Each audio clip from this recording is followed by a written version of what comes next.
उससे पहले जो था वो कुछ डिफरेंट था।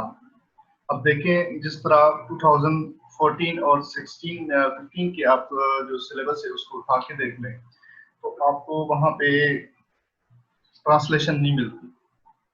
2016 से पहले आपके सिलेबस में ट्रांसलेशन नहीं थी। आपके 2016 से पहले जो सिलेबस था उसमें प्रेसी थी, कंप्रीहेंशन थी आपके पास, और उसके अलावा वो कोई एक कंप्रीहेंशन नोट देते थे कि आप तो वहाँ इस नोट पे जो है वो आप पैराग्राफिंग करें और मुख्तलिफ वहाँ पे उन्होंने टॉपिक दिए होते थे। मसलन action speak louder than words, girls are more intelligent than boys, first deserve then desire. तो इस तरह के वो टॉपिक देते थे कि आप उन पे कॉम्प्रिहेंसिव नोट लिखिए। उसके अलावा आपके पास था वो आपको इडियम्स देते थे, प्रोवर्ब्स देते थे कि आप इनको इनमें से वो तकरीबन आपको 8 से 9 इडियम्स देते थे और वहां से आपने 5 करने थे जो आपने सेंटेंस में यूज करने होते थे, जो अभी भी आपको इडियम्स देते हैं। लेकिन हमें जो डिफरेंस ज्यादातर मिलता है ना, वो डिफरेंस आपको पता चलता है ट्रांसलेशन से। 2016 से पहले आपको ट्रांसलेशन नहीं थी, बाकी चीजें तकरीबन मिलती थी। अब पेयर ऑफ वर्ड्स देख लें आप, आपको नहीं मिलेंगे। और उसके बाद 2016 के बाद आपको ये चीजें मिलेंगी। तो इन्होंने कुछ चीजें जो है वो चेंज की थी 2016 के सिलेबस में।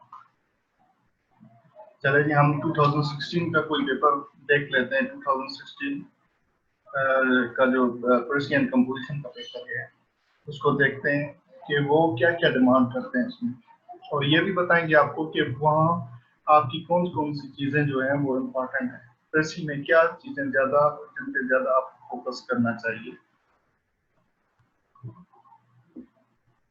अच्छा जी, अकॉर्डिंग टू 2016 सिलेबस आपके पास कृषि थी, कृषि है, ठीक है, कंप्रीहेंशन है, पैसेज दिया होता है कंप्रीहेंशन में।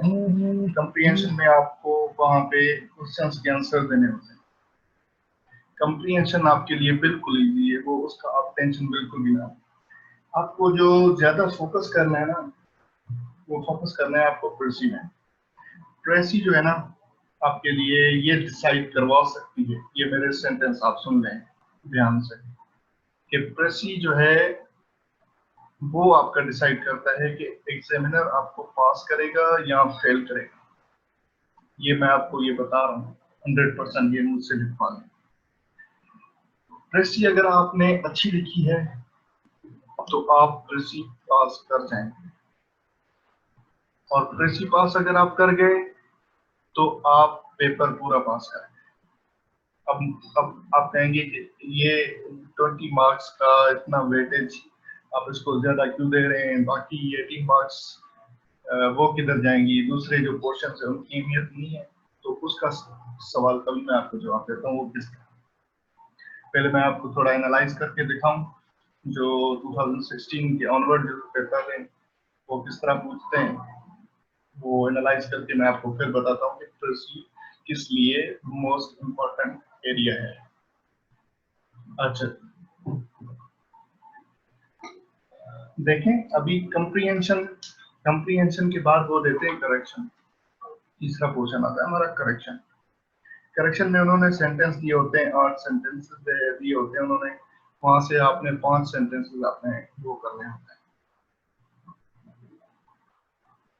जो आपने वो करेक्ट करने होते हैं, मिस्टेक्स निकालने होते हैं। दूसरी आपकी है पंक्चुएशन। पंक्चुएशंस दी होती हैं उन्होंने, वो उन्होंने पैसे दिया होता है या इस तरह उन्होंने एक सेंटेंस दिए होते हैं डिफरेंट डिफरेंट, तो आपने उसको पंक्चुएट करना होता है कि कहाँ पे ये पंक्चुएट नेसेसरी। वो भी आपका 5 मार्क्स का होगा, करेक्शन भी आपकी 5 मार्क्स की होगी। अच्छा सुन लें, दूसरी बात ये कि प्रेसी आपकी 20 मार्क्स का जो है वो एरिया है। और कंप्रीहेंशन 20 मार्क्स और ट्रांसलेशन 10 मार्क्स। बाकी जो एरियाज आ जाते हैं ना, जो सारे कंपोजिशन के ज़मरे में आते हैं, वो सारी जो चीज़ें हैं वो आपकी छोटी छोटी मार्क्स उसमें वो डिवाइडेड होते हैं। मसलन करेक्शन में 5 मार्क्स, पंक्चुएशन की मार्क्स वो भी 5 मार्क्स होती हैं, और उसके अलावा आपकी एनालॉजीज होती हैं।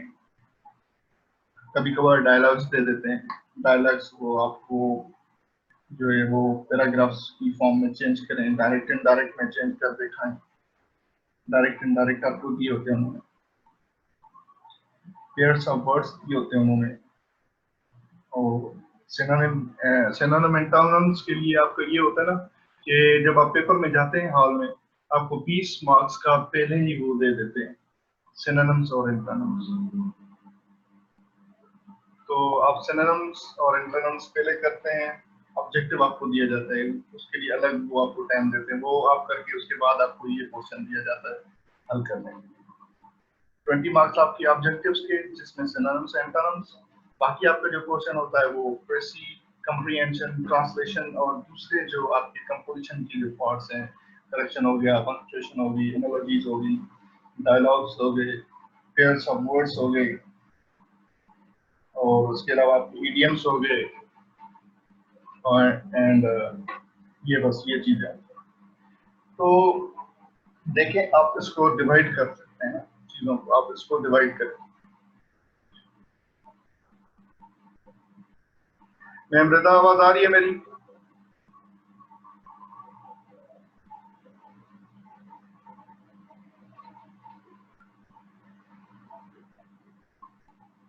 ओके शादेब, आप दोबारा कनेक्ट हो जाएं। आपकी मोबाइल में कोई इशू है? आवाज सारों को आ रही है, अगर इशू होता तो यहाँ पे बता देते। Okay Aamir, okay.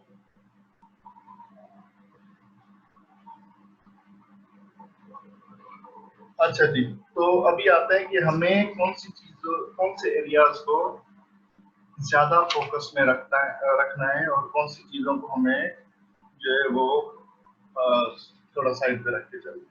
ज्यादा किस पे फोकस रखना है, हमारा क्वेश्चन ये। अच्छा जी,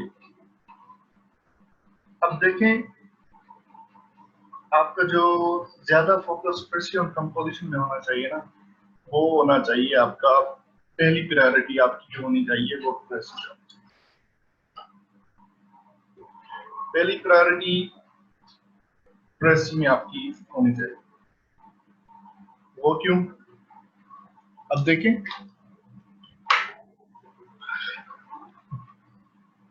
आप जब भी एग्जाम में जाएंगे तो हमेशा जो प्रेसी होती है वो आपके रिलैक्स माइंड से, आपका माइंड रिलैक्स होगा तो आप प्रेस कर सकते हैं।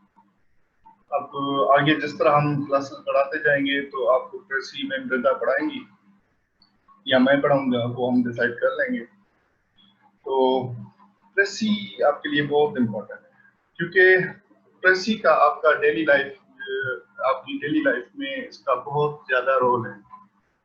आप जब ब्यूरोक्रेट्स बनते हैं ना, अब जब ब्यूरोक्रेट्स बनेंगे, इंशाल्लाह आप बनेंगे, तो उसमें क्या होगा कि आप जब ऑफिस में जाएंगे तो आपने कुछ समराइज, जो आपने एक समरी टाइप एक जिस्ट बना के आपने आगे फॉरवर्ड करनी होती है। जो आपसे सीनियर्स होते हैं ब्यूरोक्रेट्स, या आपसे जो गवर्नमेंट ऑफिशियल्स होते हैं, आप उनको समरीज बना के आपको, आप देखें ना, आपको एक पूरी कहानी वो बताते हैं। अब मैं आपको एक चीज बता दूं कि प्रेसी को हम किस तरह समझ सकते हैं डेली लाइफ में। डेली लाइफ में आप किस तरह समझ सकते हैं? डेली लाइफ में इस तरह आप समझ सकते हैं प्रेसी को कि आप किसी कहीं घूमने गए, मसलन आप कहीं घूमने गए,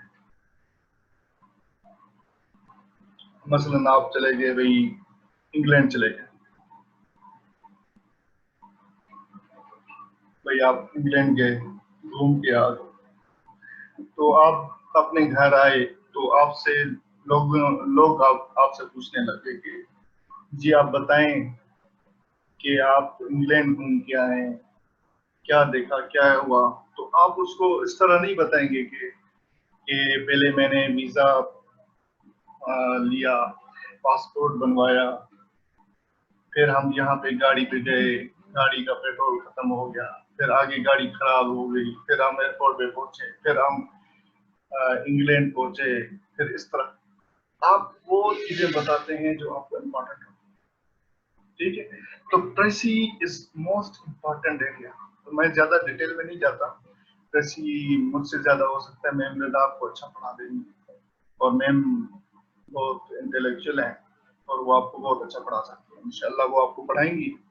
मैं सिर्फ आपको ये जस्ट देना चाहता था, आपको एक समरी बता रहा था कि कितनी इंपॉर्टेंस है आपकी प्रोजेक्ट। इसलिए आपको जो एग्जामिनर है वो ज्यादा इंपॉर्टेंस देते हैं कि आप ज्यादा फोकस रखें प्रेसी पे। प्रेसी इसलिए आपको ज्यादा इंपॉर्टेंट है। चलें जी, अब जब प्रेसी आपकी गलत होगी तो आगे तो नहीं देखेगा ना, चाहे आप पेपर के लास्ट में लिख लें प्रेसी या पहले लिख लें, पहले उसकी फोकस प्रेसी पे जानी है। वो डिसाइड करेगा कि आपको 40 पासिंग मार्क्स है, उसमें से आपको 39 मार्क्स देनी है या 40 मार्क्स देनी है।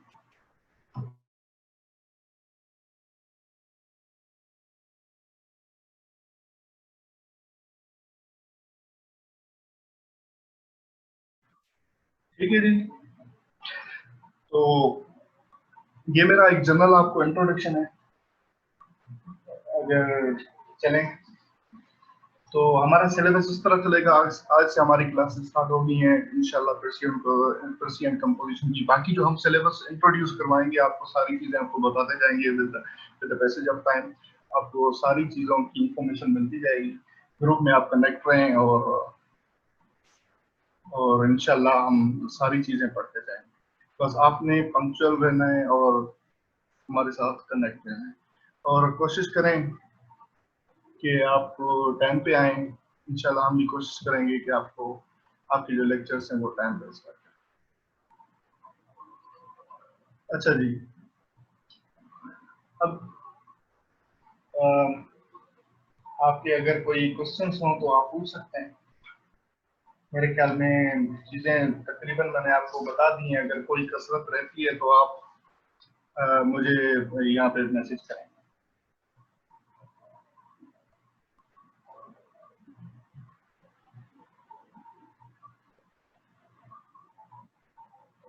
If you have any question you can ask. अच्छा जी, बुक्स बता दें।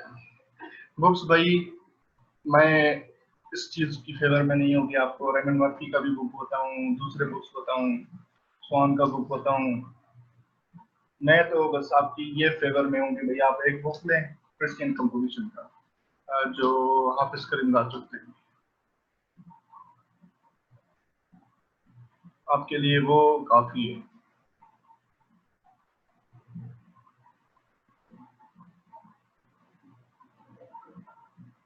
अच्छा अच्छा अच्छा जी, आजाद आजाद अली मेमन, बेसिक क्लासेस हम चलाएंगे, ये हमने डिस्कस किया था। जो हम इंग्लिश के टीचर्स हैं, हमने आपस में डिस्कस किया था कि हम एक ऐसी अलग ग्रुप बनाएंगे इंग्लिश के लिए, जहाँ पे हम क्लासेस चलाएंगे, जहाँ पे हम आपको बेसिक चीजें पढ़ाएं।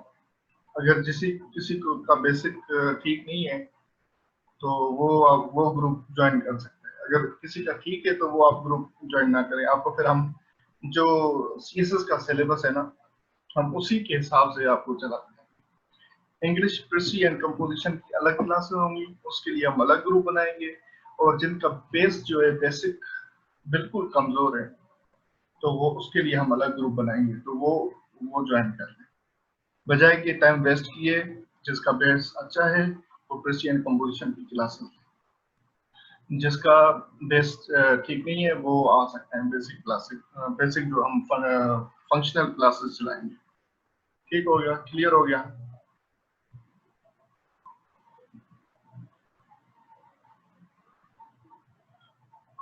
अच्छा जी, प्रेसी एंड कंपोजिशन में से आपको कोई क्वेश्चन हो तो जरूर पूछ सकते हैं। आपके लिए